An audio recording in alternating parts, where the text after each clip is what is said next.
अस्सलाम वालेकुम। तो जी हाँ व्यूवर्स, आज मैं आपको बनाना सिखाऊंगी जी ये कार केक, जो कि बग़ैर ओवन के, बग़ैर किसी कार वाले मोल्ड के आप आसानी के साथ घर पे तैयार कर सकते हैं। तो इसके लिए वीडियो को आपने वॉच करना है लास्ट तक, ताकि तमाम स्टेप्स इजीली आपको समझ में आ सकें और ऐसा ही ज़बरदस्त किस्म का कार केक आप घर पे तैयार कर सकें। तो वीडियो स्टार्ट करते हैं। उससे पहले अगर आप मेरे चैनल पे या मेरे अकाउंट पे नए हैं तो प्लीज़ इसे फॉलो कर लें, सब्सक्राइब कर लें, लाइक कर दें, वीडियो को शेयर कर दिया करें, रीपोस्ट कर दिया करें। देखिए, मैं आपके लिए इतनी मेहनत के साथ वीडियो बनाती हूँ, हर पॉइंट आपको बताती हूँ, तो ये आपका राइट है कि आप मेरी वीडियो को लाइक करें, शेयर करें मिलने जुलने वालों से और रीपोस्ट कर दिया करें।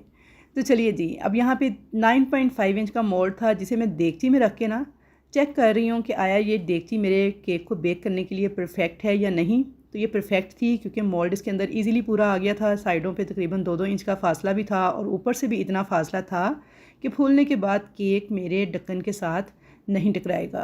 तो ये सारी बातें आपने मेक श्योर कर लेनी है देगची और मोल्ड के साइज़ के हिसाब से, इसे प्री हीट करने से पहले। तो ये देखिए, इस तरह से आपका मोल्ड जो है देगची के अंदर किनारों को टच नहीं करना चाहिए। ऊपर से भी इसका डिस्टेंस इतना होना चाहिए कि केक फूलने के बाद ढक्कन के साथ टकराए नहीं।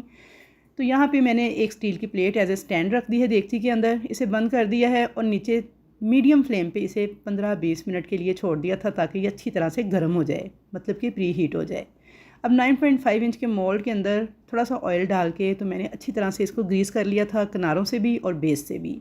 अब मैंने एक लिया था बटर पेपर, उसे बिछा दिया था इसकी बेस में। थोड़ा सा ऑयल मैं बटर पेपर के ऊपर भी लगा दूँगी। और बहुत सारी बहनें जो सी हैं बटर पेपर के मामले में बड़ी कंफ्यूज होती हैं जी। मुझे बड़े मैसेजेस आए कि बटर पेपर नहीं मिल रहा इजीली, तो ये किसी भी बुक शॉप से मिल जाता है। लेकिन मसला ये है कि एक आधा पेपर वो नहीं देते, ये आपको पूरे एक दस्ते की शक्ल में मिलता है। 250-300 रुपये का एक पैक होता है पूरा। तो आप ये करें कि आप नॉर्मल कॉपी का कोई सा भी कागज़ साफ़ सुथरा लें, उसको अपने मोल्ड की शेप में काट के दोनों तरफ से ऑयल लगा के यूज़ करें, तो वो भी बटर पेपर का ही काम करेगा। तो चलिए जी, बटर पेपर वाली मुश्किल मैंने कर दी आपकी आसान। अब चलते हैं अपने नेक्स्ट स्टेप की तरफ। व्यूअर्स, मुझे पिछली बेकिंग वाली वीडियोस में बहुत सारे क्वेश्चंस थे आप लोगों के, तो मैं साथ साथ ना आज के वीडियो में आपको उनके आंसर भी देती जाऊंगी और साथ साथ आपने नज़रें रखनी है मेरे हाथों पर और गौर से मुझे सुनते जाना है। तो यहाँ पे देखिए 6 अदद मैंने लिए हैं अंडे, 3 टीस्पून मैंने डाल दिया है भर के इसके अंदर वनीला एसेंस, और चीनी मैंने पीसी हुई डाल दी है इसके अंदर 180 ग्राम। नॉर्मल जो हम किचन में चीनी यूज़ करते हैं वही है, बस मैंने इसे मिक्सी के जार में पीस के पाउडर बना लिया था। अब इस चीनी को, अंडों को और वनीला एसेंस जो 3 टीस्पून डाला है ना, इनको आपने नॉर्मल स्पीड पे बीट करना स्टार्ट करना है। अच्छा, एकदम से तेज़ स्पीड पे नहीं आपने बीट करना, पहले आपने इसको नॉर्मल स्पीड पे बीट करना है। जब अच्छी तरह से ये तमाम चीज़ें ब्लेंड हो जाएं, झाग झाग सी बनना स्टार्ट हो जाए, फिर आपने बीटर की स्पीड को तेज़ कर देना है। मतलब ये कि हाई स्पीड पे आपने, जो भी आपके बीटर की हाई स्पीड हो, 5 हो 6 हो, उस पर आपने चलाना है इसको और अंडों को बीट करते जाना है।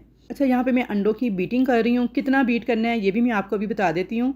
साथ साथ आप एक मेरी बात गौर से सुने कि बहुत सारे आप लोगों के मुझे कमेंट्स आए, जी अंडे की स्मेल आती है हमारे केक में से, जी वनीला एसेंस डालते हैं फिर भी स्मेल आती है, कोई कहता है इलायची पाउडर डाल लूँ, कोई कुछ कोई कुछ। तो आपने कुछ भी नहीं डालना इसके अंदर, कोई इलायची पाउडर शोडर नहीं डालना, आपने वनीला एसेंस डालना है, अच्छे वाला, किसी अच्छे ब्रांड का यूज़ करें। उसके अलावा ये कि आपने अंडों को बीट प्रॉपर करना है। केक में से वनीला एसेंस डालने के बावजूद जब अंडे की स्मेल आती है तो इसका मतलब है आप अंडे प्रॉपर बीट ही नहीं करते। जब आप अंडों को प्रॉपर बीट कर लेते हैं तो कभी भी केक में से अंडों की स्मेल नहीं आती। अब प्रॉपर कैसे बीट करते हैं अभी मैंने आपको दिखाया है, उठा के बीटर, तो देखें पतला पतला सा बैटर नीचे गिर रहा था, तो इसका मतलब है अंडे अभी बीट नहीं हुए। मैंने थोड़ा सा और बीट किया है, तो ये देखिए अब मैं उठा के तो ये लाइनें से बना रही हूँ ना, तो देखिए ये लाइनें एक आधे सेकंड के लिए स्टे कर रही हैं, फ़ौरन से गायब नहीं हो रही। इतना आपने अंडों को बीट करना है कि बिल्कुल क्रीमी शक्ल में आ जाएं। ये परफेक्ट अंडे बीट हुए हैं। अब इस केक में से कोई स्मेल नहीं आएगी, आप जैसे मर्ज़ी इसे बेक करें। अब यहाँ पे मैंने कुकिंग ऑयल लिया था 120 ग्राम, 120 ग्राम ऑयल है और इसे आपने सारा एकदम से नहीं ड्रम करके ऐड कर देना, बल्कि आपने बिल्कुल स्लोली स्लोली ऐड करते जाना है। साथ हल्की स्पीड पे, बिल्कुल 1 वाली स्पीड पे बीटर को चलाना है और हल्का हल्का मिक्स करते जाना है। बिल्कुल तेज़ स्पीड पे बीटर को नहीं चलाना ऑयल डालते वक्त, और ऑयल आपने इस तरह डिफरेंट जगहों पे थोड़ा थोड़ा करके ऐड करना है। एक आधे सेकंड के लिए बीटर को चलाना है, फिर थोड़ा सा ऑयल ऐड करना है, फिर एक आधा सेकंड बीटर चलाना है। तो यहाँ पे टोटल 2 से 3 सेकंड लगे हैं और 120 ग्राम ऑयल जो है ना, मैंने इस तरह से 2-3 जगहों पे डाल के बिल्कुल लो स्पीड पे इसको मिक्स कर लिया है। बस ऑयल डालने के बाद आपने बहुत ज़्यादा बीटर को नहीं चलाना। अब हम बीटर को निकाल देंगे। तो बीटर का काम यहाँ पे हो गया है ख़त्म। अब हो गया है काम शुरू जी आपकी मिक्सिंग का। तो सबसे पहले मैंने मैदा ले लिया था। यहाँ पे 6 अंडों के लिए हम लेंगे 240 ग्राम मैदा और इसके अंदर डाल देंगे 2 टीस्पून लेवल करके आपने बेकिंग पाउडर। अच्छा, नॉर्मल टीस्पून जो आपको मिल जाते हैं ना, ये सेट, ये वही वाला टीस्पून है। तो 2 टीस्पून देखिए बिल्कुल लेवल करके आपने बेकिंग पाउडर लेना है। उसके बाद आपने बेकिंग पाउडर को फ़ौरन से बंद कर देना है। अब यहाँ पे मैं आपको एक बड़ा अहम पॉइंट बताने लगी हूँ जो कि आपको आज से पहले शायद किसी ने ना बताया हो। आपने गौर से बात भी सुनते जाना है और देखते भी जाना है कि मैं क्या आपको सिखाना चाह रही हूँ।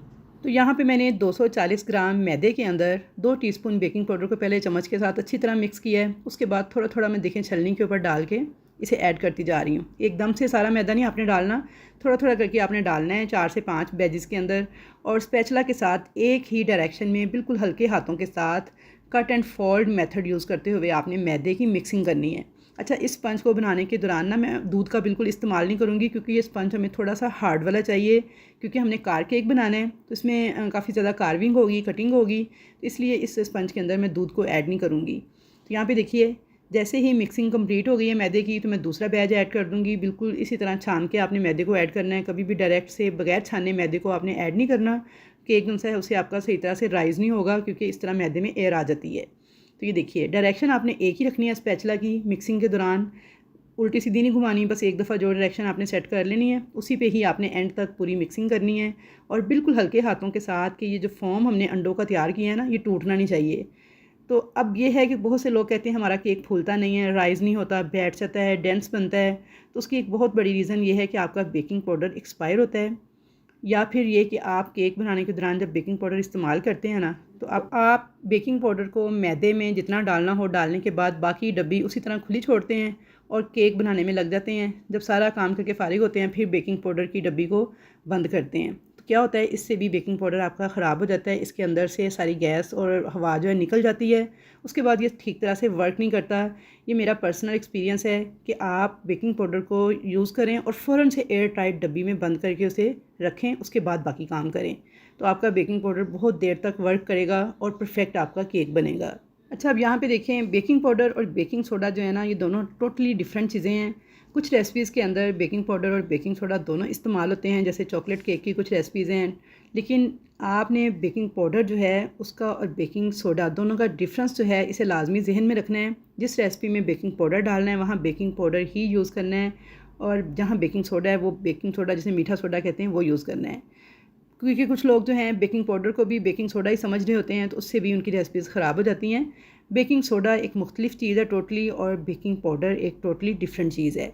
तो बहुत सारे लोग जो कह रहे होते हैं ना हमारा केक फूलता ही नहीं है, जितना मर्ज़ी बेकिंग पाउडर यूज़ करें, जो मर्ज़ी करें, तो उसकी एक बहुत बड़ी मैंने ये भी चीज़ देखी है कि उन्हें ये पता ही नहीं होता कि बेकिंग पाउडर और बेकिंग सोडा मुख्तलिफ होता है। वो बेकिंग सोडा ही हर जगह इस्तेमाल कर रहे होते हैं, तो आपने बेकिंग पाउडर इस्तेमाल करना है। अच्छा, यहाँ पे देखिए सारा बैटर मैंने मिक्स किया है, आपके सामने मिक्स किया है बिल्कुल हल्के हाथों के साथ। उसके बाद देखिए मैंने इसे पैन में डाला है। पैन में डाल के इसे मैं थोड़ा थोड़ा टैप करूँगी ताकि इसके अंदर से जितने भी एयर बबल्स हैं ना वो सारे निकल जाएँ। और अब इसको उठा के हम रख देंगे उस देगची में जो कि मैंने तकरीबन 15 मिनट पहले प्री हीट होने के लिए रखी थी। देखिए आपकी फुल तेज़ गर्म होनी चाहिए कि आप इसके पास खड़े हो ना तो आपको हीट महसूस होनी चाहिए, इतनी तेज़ आपकी देगची गर्म होनी चाहिए। अब इसके अंदर थोड़ा सा क्योंकि फ़ासला कम था देगची के किनारों से, तो मैंने बड़ी एहतियात के साथ अपने हाथ को जलने से बचाते हुए इसे रख दिया। इसके अंदर फ़ौरन से आपने इसे कवर करना है। इसके ऊपर कोई वज़नी चीज़ रख दें, नहीं है कोई वज़नी चीज़, कोई ईंट शींट रख दें। बस आपने इसको एयर टाइट करके बंद कर देना है। और फ्लेम नीचे आपने कितना करना है, ऐसे कि जैसे चावलों को दम लगाते हैं ना, उससे थोड़ा सा तेज़ फ्लेम, बिल्कुल आपने दम वाला फ्लेम नहीं कर देना, उससे भी केक जो है बहुत देर लेगा बेक होने में और ठीक से बेक नहीं होगा। दम वाले फ्लेम से थोड़ा सा तेज़ फ्लेम होगा इसका। अब मैं आपको दिखाने की कोशिश कर रही हूँ। एक्चुअली मेरा कुकिंग रेंज है और इसके नीचे कैमरा जो है ना, बस आपको शायद दिखाने में कामयाब हो जाए। तो आई थिंक ये देखें, नज़र आ रहा है आपको। तो बस ये देखिए दम वाले फ्लेम से थोड़ा सा तेज़ फ्लेम है, इतना आपने रखना है। और 30 मिनट तक आपने इसको बिल्कुल नहीं खोलना।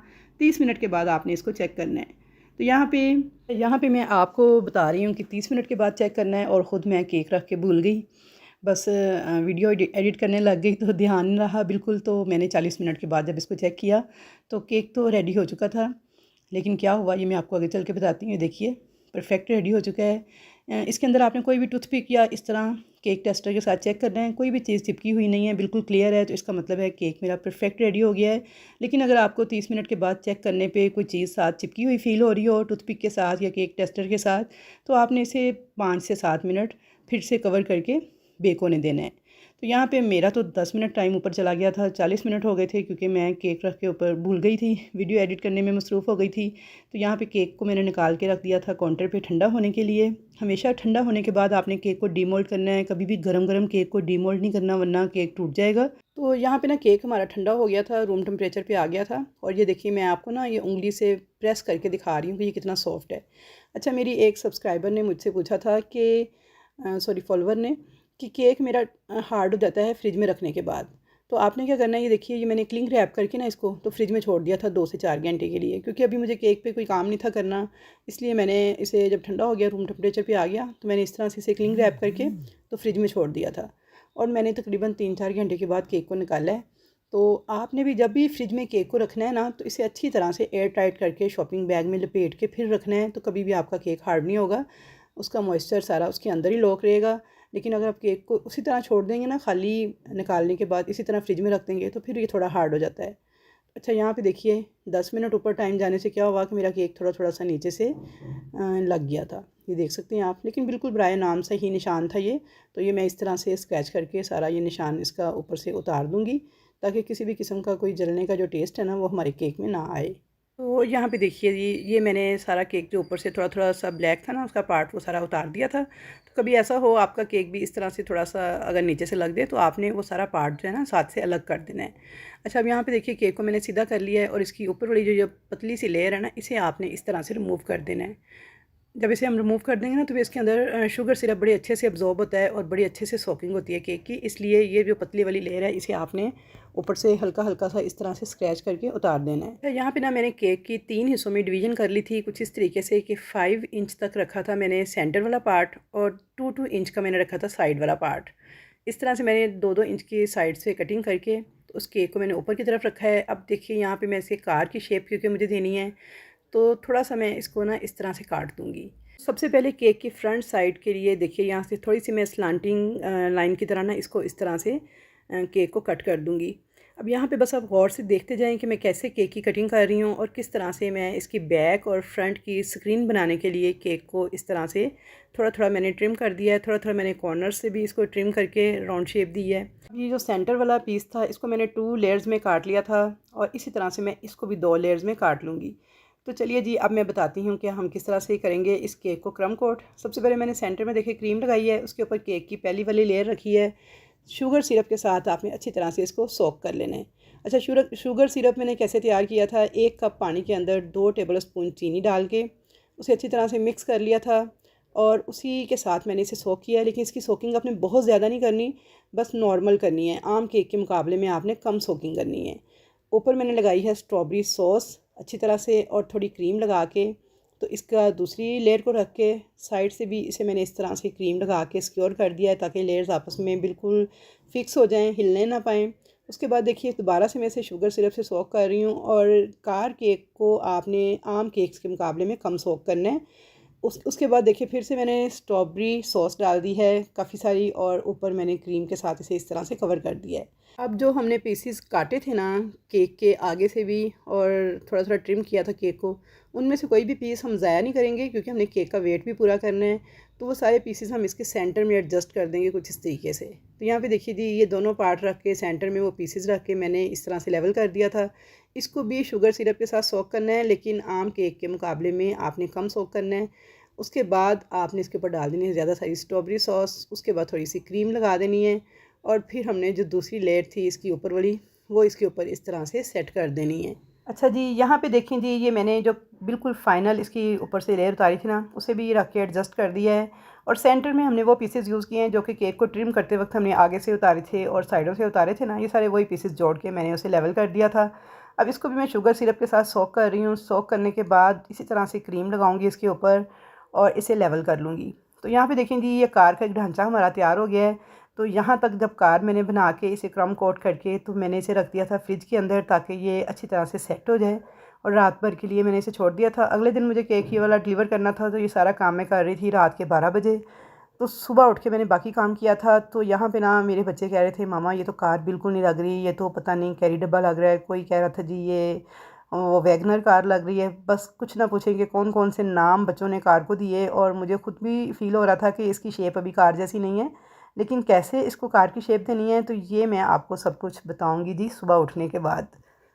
अच्छा जी, तो मैं आपको सुबह उठने के बाद ये सारा कुछ दिखा रही हूँ। यहाँ पे अब बज गए थे सुबह के 9 और 1 बजे के करीब मुझे ये केक डिलीवर करना था, क्योंकि कस्टमर का सुबह सुबह ही फ़ोन आ गया था जी हम 1 बजे केक को पिक कर लेंगे, तो आप 1 बजे तक रेडी कर दीजिएगा। तो 9 बजे के करीब मैंने इस केक के ऊपर ना वर्किंग स्टार्ट कर दी थी। अच्छा, यहाँ मैं आपको एक मज़े की बात बताऊँ कि मैंने जब सुबह 9 बजे कस्टमर का फ़ोन आया ना कि हमें 1 बजे केक को पिक करना है, तो मैं सबसे पहले ना गई अपने पीछे सहन में और जाके मैंने ना अपनी कार को बड़े गौर से देखा। देख के ना मैंने उसकी शेप को एक दफ़ा देखा गौर से और हिसाब लगाया कि कैसे कैसे कहाँ कहाँ से मैं इस केक को ट्रिम करूँ तो ये बिल्कुल परफेक्ट कार की शेप में आ जाएगा। तो यहाँ पे जनाब मैं सहन में अपनी कार को देख के उसका अच्छे से जायज़ा लेके तो वापस आ गई थी। वापस आने के बाद मैंने जब इस कार के ऊपर वर्किंग स्टार्ट की ना तो बड़ी परफेक्ट शेप आ गई थी। अब मैंने देखे दोनों साइडों से जहाँ पे कार की खिड़कियाँ होती हैं, पीछे वाले दरवाजे के ऊपर जो शीशे हैं ना, उसको सबसे पहले मैंने ट्रिम किया है। 60 के एंगल पे रख के मैंने उसे बिल्कुल स्लांटिंग लाइन लगाते हुए दोनों साइड से इक्वल रख के ट्रिम किया है। उसके बाद मैंने इसको छत से ये जो ऊपर की तरफ उभरी थी ना, इसको भी ट्रिम करके बिल्कुल स्ट्रेट किया। जब इतना काम मैंने किया ना तो मेरा बेटा अचानक से किचन में आया तो कहता मामा थोड़ी थोड़ी कार वाली शेप आ गई है। तो मैंने कहा अब तुम फिक्र ना करो, अब मैं इसे प्रॉपर कार वाली शेप दे के ही छोड़ूंगी। तो मैं यहाँ पे देखें ये केक जो मैंने ट्रिम किया था ना साइडों से केक, तो वो मैं प्लेट में रख रही थी। तो बेटा बड़ा खुश हुआ, कहता मामा ये मैं खाऊंगा। मैं कहा नहीं, अभी आपने किसी चीज़ को नहीं हाथ लगाना जब तक ये केक जो है ना कंप्लीट नहीं हो जाता। तो बेचारा डर के पीछे हो गया। तो खैर कल उसकी बर्थडे थी। अगले दिन तो मैंने उसे कहा कि मैं कल आपका केक बनाऊँगी ना तो आप दिल भर के खाना। फिर अगले दिन मैंने मैंगो केक बनाया था उसके लिए, बहुत यमी बन के तैयार हुआ था। इंशाल्लाह ताला मैं बस जल्द ही उस मैंगो केक की रेसिपी भी ना आपके साथ शेयर कर दूँगी। तो आप सब ने ना मैंगो के इस सीज़न में ज़रूर ट्राई करना है उस मैंगो केक को, बहुत टेस्टी बन के तैयार हुआ था। अच्छा, यहाँ पे देखें अब जो मैं करती जा रही हूँ ना बस अब देखते जाएँ कि मैं ट्रिमिंग कर रही हूँ कार की शेप देने के लिए। तो मैंने आगे से भी अगले शीशे की, पिछले शीशे की, खिड़कियों की, छत की सारी ट्रिमिंग कर ली है। अब मैं बैक से कार को लेवल कर रही हूँ। तो जो मैंने इसके पीस उतारे हैं ना साइड से, वो मैं पीछे लगा के, ये देख सकते हैं आप, पीछे की तरफ मैंने कार को थोड़ा सा बढ़ा दिया है। और इस स्टेज पे ना केक बहुत सॉफ्ट था, क्योंकि सोक हो गए जब मैंने फ्रिज में रखा था। सोकिंग के बाद ये अच्छा खासा सॉफ्ट हो चुका था। और मैंने थोड़ा सा चख के देखा तो ये बहुत ही टेस्टी था, बहुत यमी केक था। और कस्टमर का फ़ीडबैक भी बहुत अच्छा आया था। मैं आपके साथ शेयर करूँगी एंड पे कस्टमर का रिव्यू भी कि उन्हें केक बहुत पसंद आया था। तो आप लोग भी अगर वीडियो देखते हुए यहाँ तक पहुँच गए हैं तो आप लोग भी जल्दी से अपना रिव्यू दे दें कमेंट्स के अंदर, और वीडियो को लाइक कर दिया करें, शेयर कर दिया करें। चैनल पर नए हैं तो चैनल को सब्सक्राइब भी कर लिया करें। इतनी मेहनत से ये वीडियोस बनती है ना, यकीन करें यही केक अगर मैं बगैर वीडियो को बनाऊं तो सिर्फ मेरा आधे से पौने घंटे का काम था, जो कि वीडियो के साथ 2-2.5 घंटे पे चला जाता है। क्योंकि बार बार कैमरे को सेट करना, डायरेक्शन को सेट करना, इधर से नज़र नहीं आ रहा, उधर से नज़र नहीं आ रहा, ये क्लिप मिस हो गया, वो क्लिप मिस हो गया, ये बात नहीं बताई, ये चीज़ क्लियर नहीं की। इन तमाम चीज़ों का जब ख्याल रखा जाता है ना तो यकीन करें कि ये वीडियोज़ जो है ना, वही काम जो मैंने आधे घंटे में करना होता है वो 1.5 घंटे पे चला जाता है। तो आप लोग काइंडली वीडियो को लाइक कर दिया करें, शेयर कर दिया करें, मिलने जुलने वालों से कमेंट कर दिया करें, बता दिया करें वीडियो कैसी लगी आपको, कैसी नहीं लगी। इससे मेरी वीडियो को रीच मिलती है, तो फिर दिल चाहता है नेक्स्ट टाइम भी कोई वीडियो अपलोड करने को, क्योंकि मैं आपको हर चीज़ बहुत डिटेल में सिखा रही होती हूँ और मेरी कोशिश होती है कि जो भी कोई मेरी वीडियो देखे वो कुछ सीख कर जाए। चलें जी, बातें तो बहुत हो गई, अब मैं आपको बता दूं थोड़ी कार की डिटेल। क्रम कोट किया था, क्रम कोट आपने देखा मैंने कैसे किया केक की ट्रिमिंग करने के बाद। उसके बाद मैंने छोटे वाली स्टार नोज़ल ली थी, उसके अंदर ब्लू कलर की क्रीम जो सी है उसे फिल कर लिया था, और उसके साथ मैंने कार के सारे जितने भी एज थे ना उसके ऊपर एक हाशिया सा बना लिया था। उसके अंदर अंदर अब मैंने सारे स्टार नोज़ल के साथ फिलिंग कर दी थी, और जो उसकी जितने भी शीशे वाली जगह है जहाँ पे इसकी साइड वाली विंडोज़ आनी है, फ्रंट मिरर है, बैक मिरर है, वहाँ पे सारी वाइट कलर की क्रीम स्टार नोज़ल के साथ फिल कर दी थी। तो ये सारे केक की फिलिंग हो गई थी। कार के जो टायर हैं ये मैंने ओरियो बिस्कुट के साथ बनाए थे। ओरियो बिस्किट लेके वो मैंने इस तरह से इंसर्ट कर दिया था चारों तरफ, तो 4 टायर इसके बन गए थे। बाकी सारा काम आपके सामने है।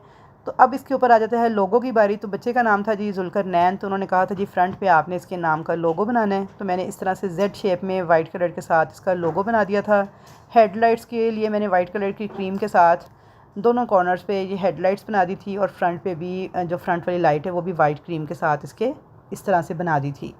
अब रह जाता था एंड पे बच्चे का नेम। तो यहाँ पे हैप्पी बर्थडे लिखना था जुल्करनैन, तो वो मैंने फॉन्डेंट के साथ कटर की मदद से कट करके तो वर्ड्स के जो नेम है उनको इस तरह से पेस्ट कर दिया था।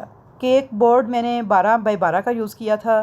और क्रीम जो मैंने यूज़ की थी, इसके लिए क्रीम को विप करने का तरीका मैं आपको सिखा चुकी हूँ पहले 10 पाउंड वाले केक में। जिन्होंने नहीं देखा वो जाके 10 पाउंड्स वाला जो 2 टियर का केक था वो जाके देखें। उसके अंदर मैंने आपको बताया कि क्रीम को कैसे विप करना है और उसके अंदर वाइट चॉकलेट गनाच किस रेशो से ऐड करनी है कि इतनी गर्मी के मौसम में बिना केक आपका बिल्कुल स्टेबल रहेगा। तो ये थी जी आज की वीडियो। कमेंट करके जल्दी से बताएं कि कैसी लगी आपको मेरी आज की ये वीडियो। और ये था जी कस्टमर का रिव्यू केक के मुतालिक। अल्लाह हाफिज़।